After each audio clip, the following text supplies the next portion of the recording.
Isipin mo kung ano kayang masasabi mo kung pagkatapos mong magtrabaho at magsumikap mong magdamag na walang resulta, sabihan ka ng ibang tao, ulitin mo na lang ang iyong pagsisikap. Itong nangyayari kay Jesus at kay Pedro sa ating Ebanghelyo, sinabi ni Jesus, ibaba mo uli Pedro ang iyong lambat sa dagat. Ginawa ito ni Pedro at nung nakita niya ang dami ng mga isda, nakuha niya ang mensahe na dapat din natin kunin sa Panginoon ngayon. Kung umaasa lang tayo sa ating sariling sikap at kakayahan, wala siguro mangyayari. Pero kung umasa sana tayo sa tulong at grasya ng Diyos, makikita kaya natin ang bunga ng ating pagsisikap.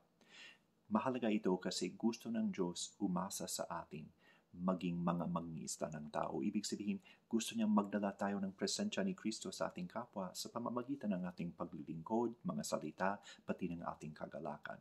Huwag sana tayo mahiya kagaya ni Pedro, kundi hingi natin sa Panginoon ang pagpapakumbaba upang anyayahan natin si Kristo mabuhay sa ating mga puso.